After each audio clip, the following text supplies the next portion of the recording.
Sure. So I'm not exactly sure where we were last time, but we're about here, I think. So here we have grep. Remember, what does the -e flag mean? What does it stand for? This is the egrep, which means It'll extend the regex, right? Exactly, extended. It's extended regex. It's a little bit more user-friendly regular expressions. But it's pretty much the same thing. Anyway, so this means that it starts with, I'm grepping from this file anything that starts with no, and then either one of these two options. That's what the parentheses mean. Well, the parentheses means these are word options, not letter options. And the line means or. So either no fork or no group. Return lines that start with no fork or no group. Without the E switch, you would have to make it less user-friendly. You see, you'd have to backslash the parentheses, backslash all this stuff.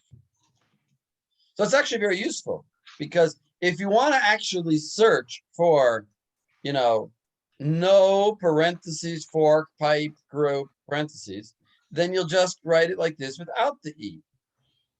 And if you want to search for with, you know, as it's, if you want to search for the meaning of these symbols, then you'll put the -e. And then that's why it's nice to have the two options, actually. Okay, here was the examples that we did. Anything that look for a string in the file named file that's either BI or BO, 2 or more times G. So it'll find, well, no, not I or O. It's not say I or O, not I or O. So it'll find bag, essentially, B-A-A-G, because that's not an I or an O. And there's two of them. But it won't find bag, it won't find, sorry, bag, this bag, the second bag, because there's only one A. It has to be 2 or more of the not I's or O's. Here is a yes, I or O 1 or more times. So it won't find BG, for example, but it will find BIG, and it will find BOG, but it won't find BAG. Well, why did I say we will get no results? Why did I say that? I remember having the same question before. Oh, we'll get no results because I didn't use egrep. Because it's looking for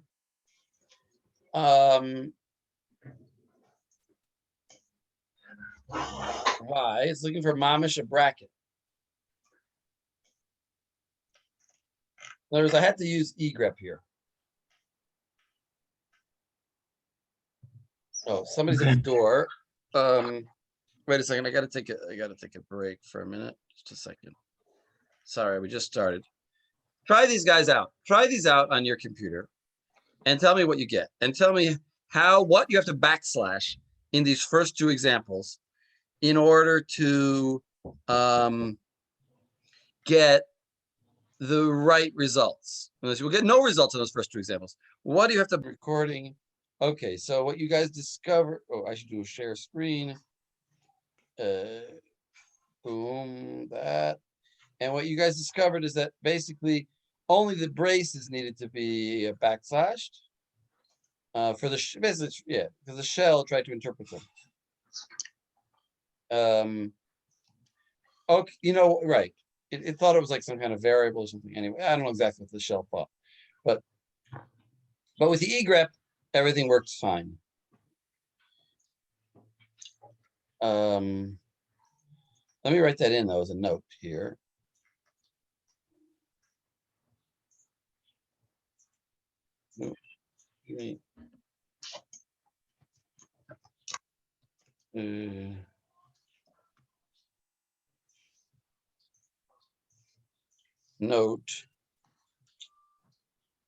Note that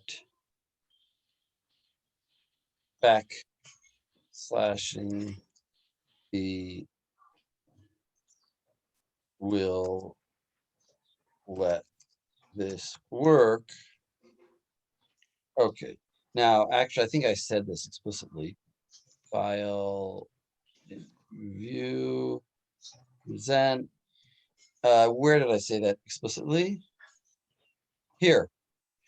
I said these are the characters you need to escape, and here they are. There's the back braces. There's the braces. Those are the ones that the E here, up here. Those are the ones that the E helps you deal with. So obviously the ones you have to backslash with those ones. Okay. Although who remembers anything? Not me. It's hard to remember stuff. Let's go. Nope. Well, that's the end. That's the end of lecture 2. And let's go to lecture 3.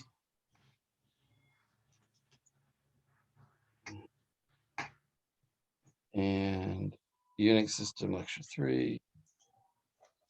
Maybe we'd already started this one last time, but let's see. You present. I don't know how fast we went. Said it reads input line by line, applying the operation which has been chosen. For example, said Ariel switch Ariel to Paul. The lines become Paul here. They used to be Ariel. Only happens once because I don't have a G. In the next example, I add the G. Here, I just showing you that I can send to said the file password. Either like I can either do like this. This means read password file, do this transformation, and then create new password file. Or I can write it like this, just adding this left arrow. I don't know what the difference is, but well, this is sending it as an input. This is sending it as standard in, and this is giving it as a parameter. Right? It's a parameter to the function. Here, it's not. It's as though the function didn't get a parameter, but its standard in was the output of PS of password. Okay, and then we have this cool thing, which is print the thing that you matched. That's the ampersand. So, for example, 1, 2, 3, ABC. And I'm switching the number and plus, I have to backslash the plus, which means one or more of those numbers. It's gonna, now remember, set is greedy, just like grep is greedy. So it's not just gonna match the first number, it's gonna match the whole set. As it could say, well, why not the 1 is a match? Because that's also 1 or more. But it's gonna take 1, 2, 3, and that'll be the match. And then what I do is I reprint the match again. Notice what I'm replacing it with is with itself and with www and itself again. So I get on the 1, 2, 3, it gets replaced with 1, 2, 3, which is itself, ww, 1, 2, 3, itself, and the ABC just stays. So it looks like I inserted www 1, 2, 3, but I didn't really insert it. I replaced the 1, 2, 3 with itself and the ww3. So that's just how you do that. And then you can restrict printing with the -n, which means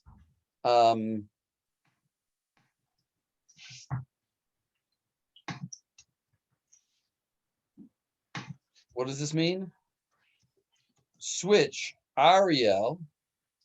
What does the dot mean? Followed by some letter. So for example, Ariel C or Ariel D, followed by some letter, some character, with itself twice, global, and and then the no means, the -n means don't print, but the P means print. So what does it print? It only prints those lines that it was able to do a transformation on. A line that it didn't do a transformation on, it won't print. So we only get the Ariel lines. We don't get, if you remember, we had other lines. We had a Paul. We had Arcadi line. Arcadi we don't get. Also, this is an important point. You can specify which lines to work on. So if I say said to, the to means only on the second line do this transformation. And only if it matches, obviously. The D means drop the lines. So in other words, here, there's no S because I'm not substituting. I'm essentially just matching And if I find the match, D it. Don't print it.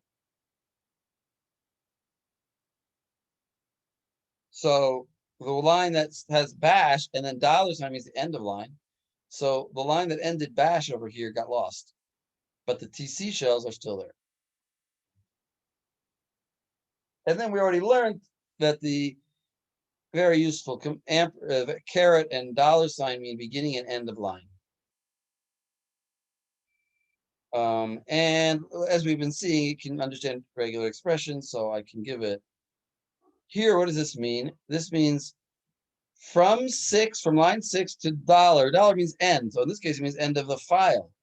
So to the end of the file from line 6, replace AR followed by any of these characters. This is 27 possible characters, right? 26 plus a colon. 0 or more times. 0 or more times. Replace that with the same thing you found, but with XX and before and after in the pass-through file. But by the way, this is kind of a mistake because the star means 0 or more times. So it's not necessarily followed by a letter or a colon. Could be not followed by those things.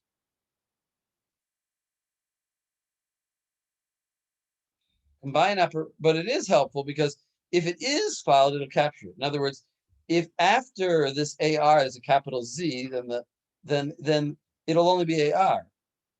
But if after this AR there's a bunch of letters and then a capital Z, it'll go all the way up until the capital Z because it's greedy. And then we can combine operations with the -E flag, not to be confused with the capital E, which was for extended grep. But this is a different command anyway, so the command means something different. This is the flag means something different because it's a different command. It's said nothing to do with grep. Delete any line ending no shell, and then substitute away everything after the first colon of the remaining lines. So again, delete any line ending no shell. That's what I did here. Notice the ending symbol and ending no shell. Delete them. And then I do another thing. And then substitute away everything after the first colon in the remaining lines. In other words, first, this will be operated on the line. And then if the line is gone, then there's nothing to do over there. But if the line is still around, because I didn't delete it, because it didn't have the no shell, then I'm going to do this thing. So it's actually kind of like an or, if you think about it. Even though it's an and, it's like I'm doing both, but there's no meaning to doing both if the line has been deleted. And if the line hasn't been deleted, then that means I didn't find it. So it's either do this or do that, essentially. Now this one, though, will only match. Well, this will match dot star. Dot star is quite powerful. Dot star means, well, colon dot star means everything from the first colon to the end of the line. Now, if it's not from the last colon, you might think the last colon to the end, but no, it's greedy. So a dot also matches a colon.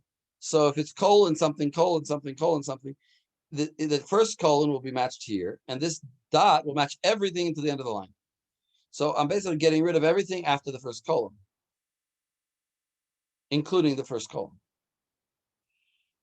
Oh, and here I just explained that it's greedy again, but I already explained that. Awk, we have the field separator is colon, and here's the file, Charlie, Sally, Snoopy, Linus, and all these colon separated fields. And I'm saying where the fifth field is not Charlie. Well, actually, it does not contain Charlie. That's what that contain. That means not equal, but contain. There's an equal sign, and there's also this tilde.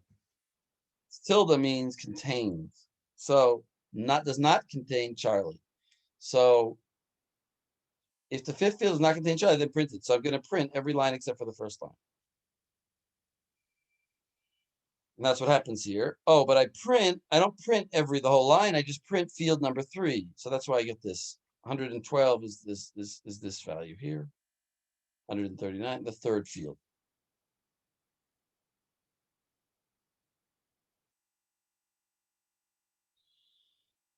So use functions into regular expressions. So I can say print, and then I can actually do length of the fifth field. Pretty cool. You see that awk is very similar to C. You have functions with parentheses and then parameters. Starts with SNO, print the third field.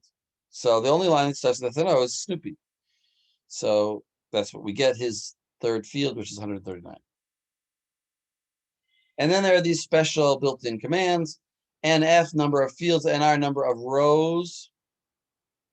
And file name is the file that you're working on, because actually you can give awk 2 files to work on. And you might want to print, which the file name before the output of that file, or, so you know which file it founded it.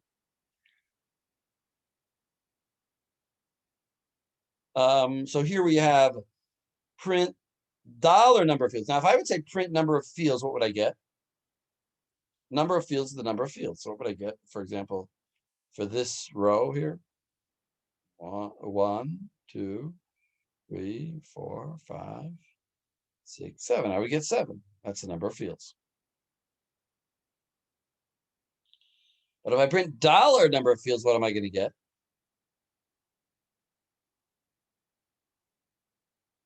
It's that field, which it's like I wrote $7. What is $7? The last field.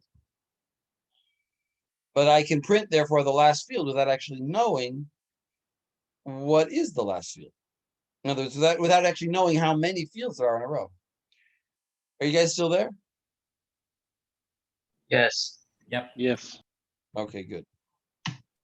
Tell me if I'm going too fast or too slow. Or if this is completely useless, then I won't do it. And I'll let you guys go home. Is this completely useless? No. I think it's completely. No, this is good. No, it's good. Okay. Just sort of racing through everything here to remind you of what we've done. Braces. As we have seen, the action to be performed for each line is placed within braces.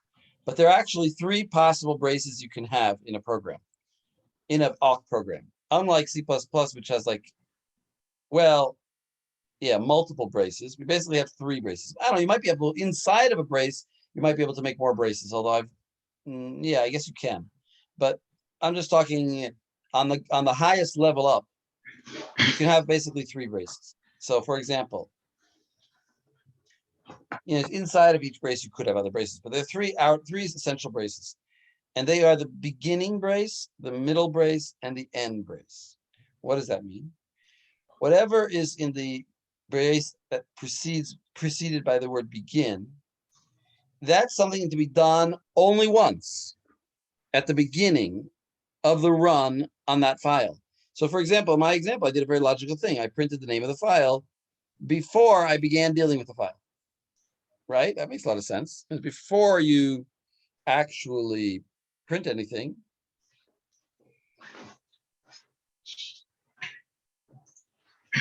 you want to print which file am I working on. Then this is the condition. If the 5th field equals 10, and then here's the second brace. It's kind of the middle. Everything after this brace is the middle. And then I have so this is if the condition and another brace. And that's the whole thing to do. That's what to do per line when that condition is met. And in this case, very simple thing, print 0 is the whole line. By the way, it's hard to remember whether print 0 is the whole line or the first letter. How are you going to remember? Well, very simple. Number of fields is always going to be the cardinal number of fields. So it's not going to be 1 minus. It's going to be the number of fields. So if there's 7 fields, NF is 7, which means that NF is the last field. If that's 7 is the last field, then the first field must be 1. So 0 must be the whole line. In awk. And then the last time, print done. In other words, I'm going to do that once at the end of the file. So I'm going to essentially see, PW1, and then whatever lines that the 5th field is 10, the whole line. That's what $0 means. And then I'm going to print, and then I'm going to print done, and then I'm going to print PW2, and whatever, and then whatever fields have the fifth field equals 10, and then I'll write again the word done. So it's going to be kind of like a nicely formatted output. So I'll know which lines are from which file. Now those are the three basic parentheses. The one after the begin, the one after the condition, and the one after the end. And only the one after the condition is done every line. So what does the following thing do? So begin the first, here I'm actually using the begin.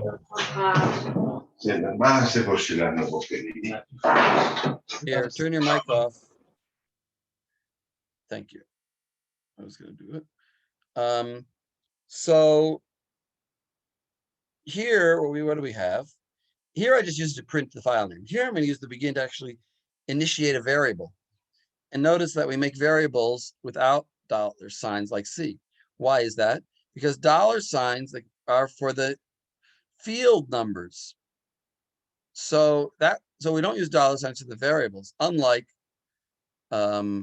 Bash, where we do use dollar signs for the variables. So S plus equals 3. So here I'm using S as a sum. You see, the first time I'm setting it up as 0.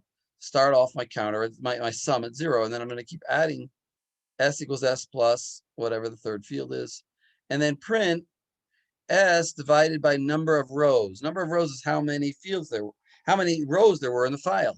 Well, if there's 10 rows in the file, I added 10 numbers here. So I'm actually going to get the average of the third field, whatever that means. I don't know. The third field, add them all up and divide by the number of times I added, which will be number of rows.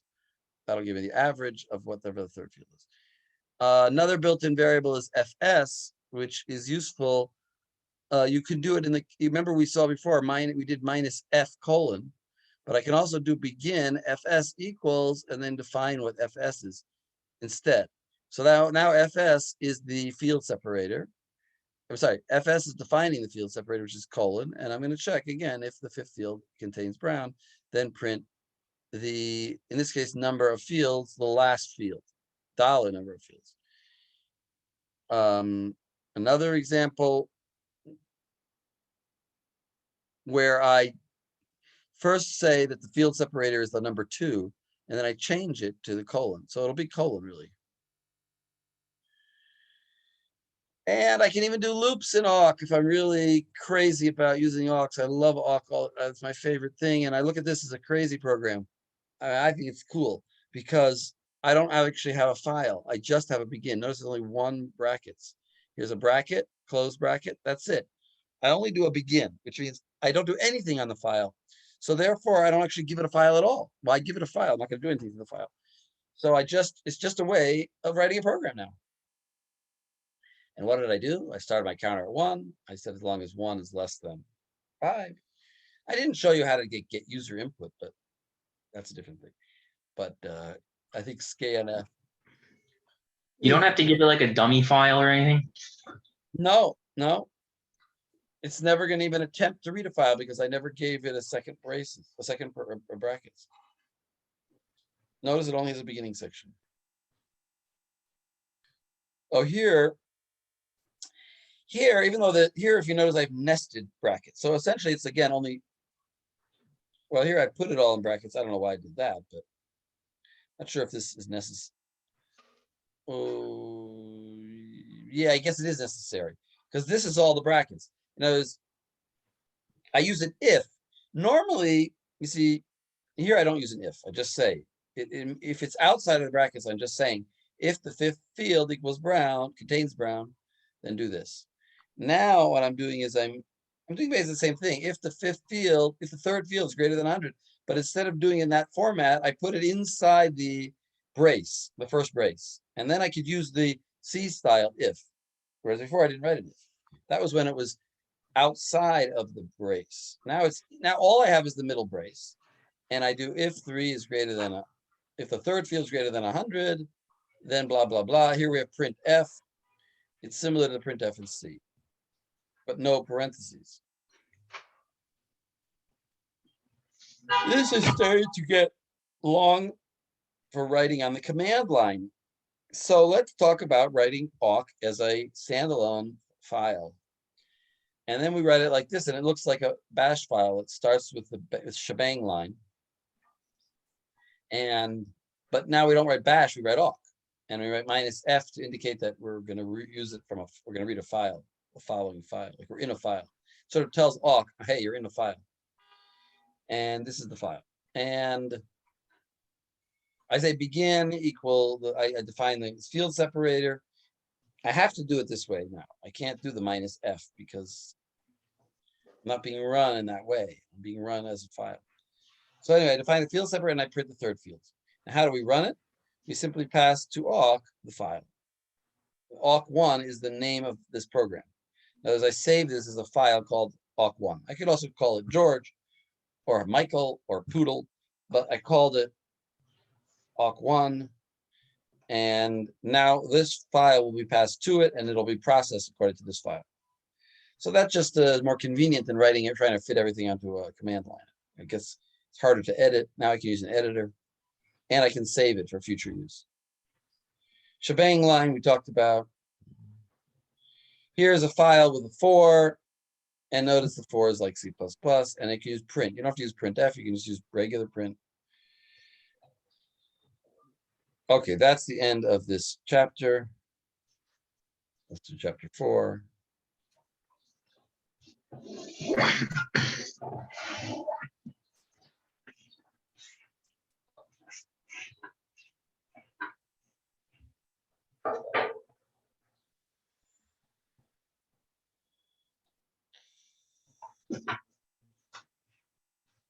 Shell programming in bash. So now we're finally doing shell. And we have our shebang line where we specify that it's bash. And we have this for in, for I in, and we could just give it A, B, C, and then echo I, and I will be first A, then B, then C.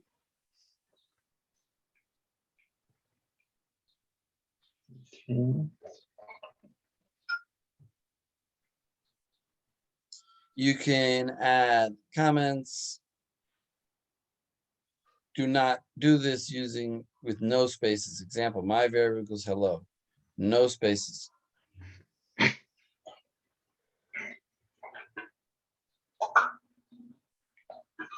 You can also, now that you define my variable as hello, you can say I equals my variable with $.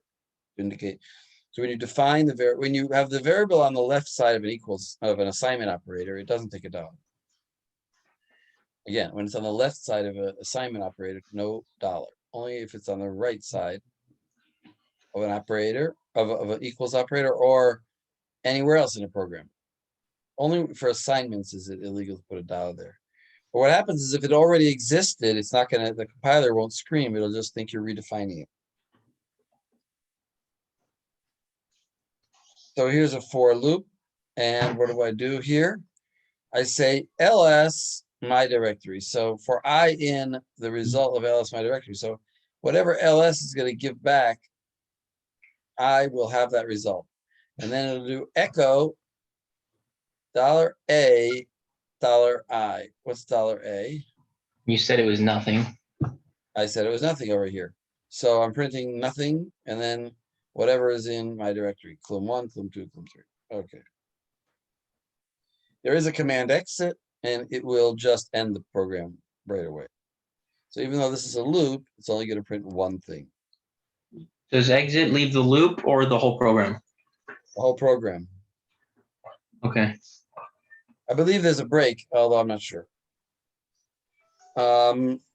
Example defining a range of variables for A. So this is also interesting. This is how you define, like, because the other examples are kind of weird. Like you have to like create the numbers.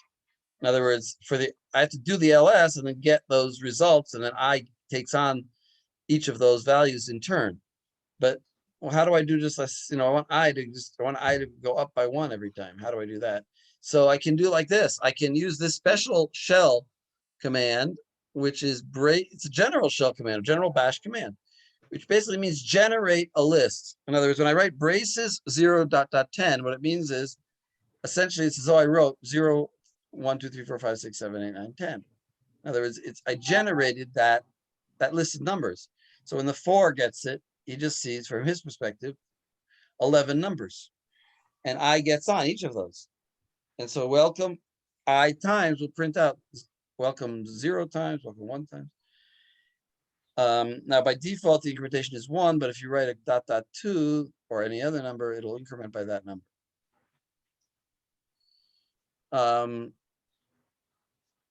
I can do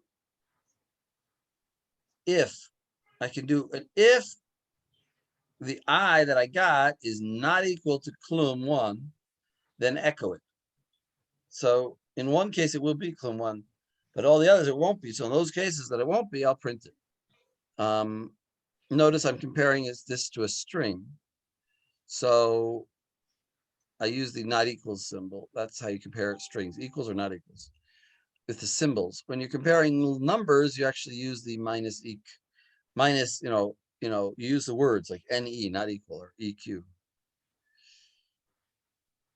Do I have an example? Yeah. See here, like equals, EQ, NE, not equal, less than, GE is less than or equal to.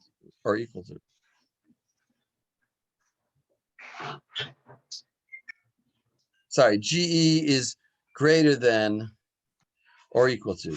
GT is greater than. LE is less than or less than, and no, what is it? This GLE is less than or equal to, LT is less than.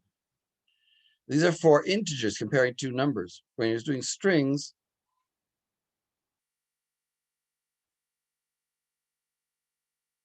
well, I don't think we have a greater than or equal to strings, but we have equals strings, single equals. So if single equals clum or minus O is or, single equals clum 2, then print it. Otherwise, print it with a ABC in front of it. I can also test files. I can say, is this file, with the brackets, is this file a directory? If so, print it. Is this file not readable?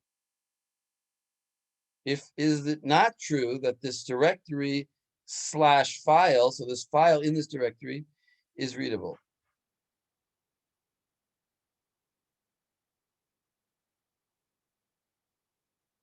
And here are some special, this is not echo, but this is just special variables in bash. Because if you run a program like this, my script 123, and let's say I want to print out the name of the program, like my script. So that's 0. And then 1 would be the first parameter, 1. So actually, it's kind of like said in that sense. The first, if you don't think, the whole line is not 0. 0 is the program name. But the point is the first parameter is 1. The second parameter is 2. Not, you might think 0 is the first parameter, but 0 is the 0th parameter, which is the one before the parameter, which is the program name. The number of parameters is number sign, and star is all the parameters, but not the program name. Right, because we already, or maybe it is, let's see, do I have an example? No. $$ is the PID, the process ID, if you want to put that. Here's a sample. If the number of argument, what is $number? Do we have that before? $number, the number of parameters. So if the number of parameters is not equal to 0, make sure not 0 arguments. So 0 arguments. So the number of parameters is actually counting parameters, not the, in other words, in this case, the number of parameters is 4. My script is not a parameter. Echo $1, echo the current first argument. And then shift. Shift, we talked about. Shift, what it does is it removes a parameter from the parameter list. So by doing this loop, I'm going to keep going until the number of parameters goes down, down, down, because I'm shifting them off. They're disappearing. And then I'm going to print always the first one, but at each time it'll be different because each time I'm dropping off the first one. Okay. So in other words, the first parameter to get shifted off is parameter 1, not parameter 4. I shift them off from the left. It depends how you think about it, but yeah, I shift them off from the left.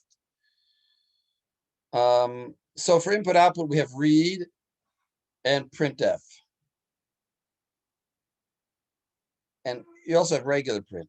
But you have read and printf, you typed, and printf you have to do with this %s to indicate it's a string and then give it the string over here. Print doesn't work that way.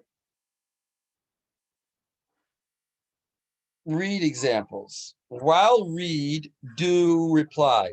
So how come that works? That works. That's reading from the user. But what am I reading? It should be like read an array, read a variable. There should be a variable name here. So in Bash, they just made up a special variable called reply, which if you do read without a variable name, it automatically goes into that variable. So then I can still do echo $reply, and I'll see it won't be blank. It'll be whatever the guy typed. Here's like more normal way to do it. While read text, do echo text. You know, keep reading it and echoing it, reading it and echoing it. But it's kind of silly because I just read it so that I can print it. So, I mean, my read, I don't really care the name of this. It's just whatever he typed. So I built in a variable for that. And here I'm reading into an array. We'll talk more about arrays later. Here we have a problem. What if I make a variable called var and I do hello var Danzig? It'll say hello, Mr. Danzig. But what if I wrote hello var Danzig like this without a space? What will the bell do? What will the shell do? What will the shell attempt to do here?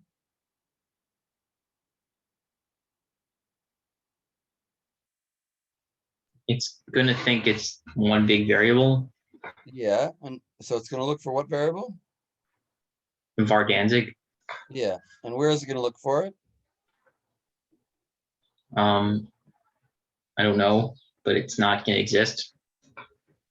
Right, it's not going to exist. I didn't define it. It'll be blank. It'll say hello and then it'll just be blank. It won't crash. It'll just be blank. So you need to delineate your variable and do that with braces, var and then Danzig. Now we saw the range before, so we're using it again. If you just do echo range, so it'll print the whole range. Because really, this is equivalent to writing out 1, 2, 3, 4, 5, 6, 7, 8, 9, 10. I can also do not a range, but actual variables with a comma here. Or like this, print hello 1.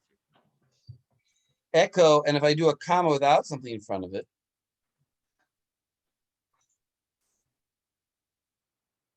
then let's say $1 has already been defined as the word go. Then it'll print go. Since the first one was blank, it'll print go with blank. And then it'll print go with 1, and then 2, and then 3. So you'll get go as it was, the original, and then the additional names. Now, there are many environment variables. They're defined when you log into the system. Each user has his own set of environment variables. They're usually defined from the login at the same thing. Everybody has the same variables. I mean, the different variables, each one has, but the same values for them. Everyone has a home, everyone has a path, and everyone has a user, but obviously my user is going to be different from your user. I can print them out like this. Now, I can redefine them also. So first, let's talk about redefining or defining variables in general. If I just start a program and just type print X, it's not going to crash, but it's going to print a blank line because X is not defined. That's how the shell works. If you try to print a variable that's not defined, just prints a blank line. And then this, what does this mean? If X is undefined, then A. Is A a variable or just the letter A? Letter A. So it'll print A if it's undefined, and it'll print anything else that it defined. If it's defined, it'll print X. Yeah. Print X, the way you read this is print X if it's defined. Otherwise, print X if it's print X if it exists. But if it doesn't exist, then print the letter A. And now if I print X again, it'll be blank because I didn't change X. It's still undefined. I just said if it's undefined, print A. Now I say if X is undefined, then set X equal to A. Now if I do print, and it'll print X over here, which is A. Here also it'll print A. Now I do the plus. This is a bit opposite. I say if X is defined, then don't print it. Print B. But if it's not defined, then I would say print it, which is kind of weird. Why would you want to print undefined variable? But this is saying if it's defined, which it is in this case, and that by this point it's become defined. Now redefine it as B. Or actually don't redefine it as B. Just print B.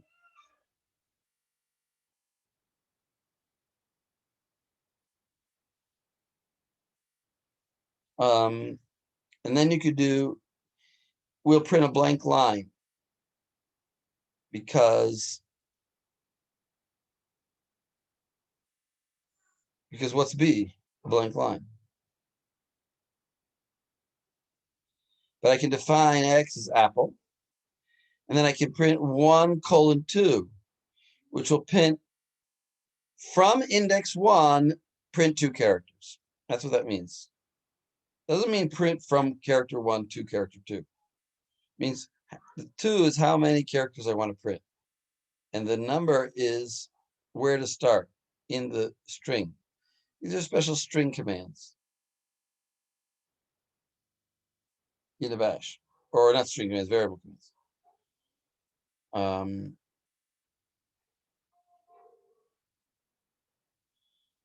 Okay, variable indirection. Oh, this is the only complicated thing at this point, really, but it's cute. Basically, indirection means like using a pointer. So, for example, print X will print apple because that's what X is. But print $X means use the value of X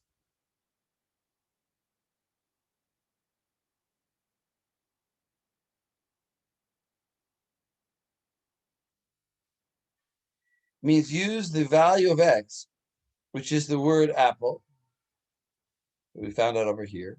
Use that as my variable name. Treat it as though it is a reference, not a value. And therefore, where are you going to get the value? Well, since there is a variable called apple, it'll get the value pair. If that also wouldn't exist, then I would have just blank.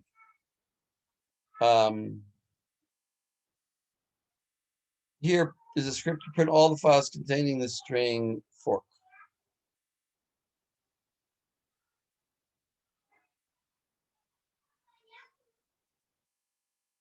All right, I gotta take a break here. Well, let's see if I can explain this before I break, because this is the end of this slide, of this section. For I in ls of everything, so ls everything, then if I is a file, then if grep returns true, quiet means just give me the return value, and run this means, it means like an if, but run this grep quiet fork. So grep fork for that I that you got, that file. So grep the file for the word fork. And if it's true, then print the file name. So it's going to tell me a list of all the files that contain the word fork. That's the end of that slide, and I got to take a break. Otherwise, I will not live well. Otherwise, I'll be too tired.